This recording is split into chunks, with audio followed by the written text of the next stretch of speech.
तो direct selling के लिए हमारे हिंदुस्तान में गैजेट बना है और वो गैजेट बना 2021 में। तो गैजेट की क्या प्रोसेस होती है? हमारे देश में जो कायदे मंडल है, जो कायदे बनाने वाले लोग हैं, जो हम में से चुन के जाते हैं, वो हमारा स्थायी कायदे मंडल होता है। हमारे देश में दो प्रकार के कायदे बनते हैं। एक, कायदे बनाने का अधिकार केंद्र सरकार को, सेंट्रल गवर्नमेंट को होता है। कुछ कायदे, कुछ कानून, कुछ लॉ सेंट्रल गवर्नमेंट बनाता है, और कुछ कायदे, कुछ लॉ, कुछ कानून स्टेट गवर्नमेंट बनाता है, जिसे हम राज्य सूची बोलते हैं। तो राज्य सूची के अंतर्गत कुछ नियम बनते हैं और कुछ केंद्र सूची के अंतर्गत नियम बनते हैं। तो ये गैजेट बनने का जो प्रोसेस होता है दोस्तों हिंदुस्तान में, ये प्रोसेस कैसे होता है? तो सबसे पहले विधिमंडल, मतलब जहां पे हम लोगों को चुन के देते हैं, 3 लाख 4 लाख लोग वोटिंग करते हैं, उसके बाद 60,000 वोटों से, 50,000 वोटों से जिन लोगों को हम चुन के देते हैं, जिसे हम एमएलए बोलते हैं, विधायक बोलते हैं, ये विधायक जाके विधिमंडल के स्थायी सदस्य होते हैं। किसी किसी राज्य में दो प्रकार के विधिमंडल के दो पार्ट होते हैं, दो हाउस होते हैं। एक होता है विधानसभा और दूसरा होता है विधान परिषद।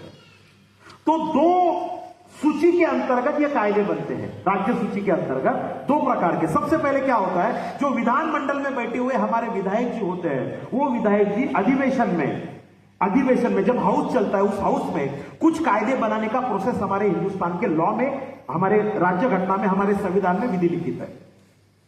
तो सबसे पहले क्या होता है, 2/3 बहुमतों के विधायकों से उस लॉ को पारित किया जाता है। उसका एक प्रोसेस होता है। सबसे पहले एक एंटिटी कमेटी बैठती है। उस एंटिटी कमेटी, जिसे हम मसूदा समिति बोलते हैं, उस मसूदा समिति को यह अधिकार होता है लॉ बनाने का, एक फॉर्मेट बनाया जाता है। वो फॉर्मेट को मसूदा समिति पारित करती है, मतलब पास करती है, और पास करने के बाद जब अधिवेशन होता है, हाउस बनता है, तो उस अधिवेशन में उस मसूदा समिति ने बनाया हुआ ड्राफ्ट को भेजा जाता है और वहां पे उसके ऊपर चर्चा होती है। वो चर्चा जब अंतिम स्वरूप में आती है, तो अंतिम स्वरूप में आने वाले चर्चा के बाद वहां के जो विधायक होते हैं, उन कुल विधायकों में से 2/3 बहुमतों के विधायकों की स्वाक्षरी होती है। और जब 2/3 बहुमतों की विधायकों की स्वाक्षरी होती है, तब विधानसभा के जो सभापति होते हैं, अध्यक्ष होते हैं, उनकी स्वाक्षरी से वो राज्य सूची का जो लॉ है, वो लॉ बनता है। वहां तक सीमित नहीं होता। उसके बाद जो विधान परिषद होता है, वही मसूदा विधान परिषद में जाता है। विधान परिषद में भी 2/3 बहुमतों के एमएलए का पाठिंबा होता है। उसके बाद विधान परिषद के जो सभापति होते हैं, वो सभापति उसके ऊपर स्वाक्षरी करते हैं। इसके ऊपर नहीं होता, ये सब दोनों सभागृहों का मिला जुला बना के एक ड्राफ्ट बनता है, और वो ड्राफ्ट जाता है कैबिनेट में। कैबिनेट में कौन कौन होता है? कैबिनेट में बहुत सारे मंत्रीगण बैठे हुए होते हैं। उसके साथ साथ वाइस जो सीएम होते हैं वो बैठे होते हैं, सीएम बैठे होते हैं। जब उन सब लोगों का वहां पे स्वाक्षरी बनता है, तो ड्राफ्टिंग कमेटी को अधिवेशन में पारित करके उसको अंतिम स्वरूप देने के लिए राज्यपाल के पास भेजना पड़ता है। राज्यपाल मतलब संविधान के तौर पे उस राज्य का प्रमुख, कायदे का प्रमुख होता है वो, और उसके पास हो जाता है। राज्यपाल मतलब गवर्नर। गवर्नमेंट तुरंत स्वाक्षरी नहीं करता।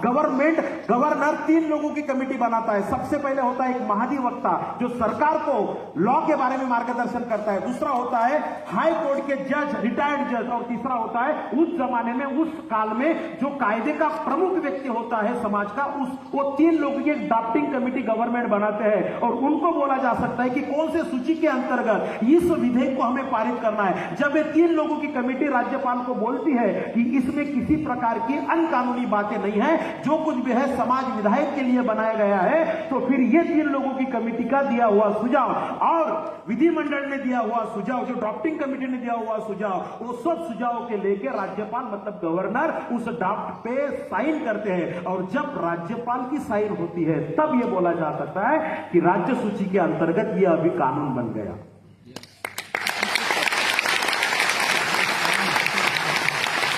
यहां तक सीमित नहीं रहता।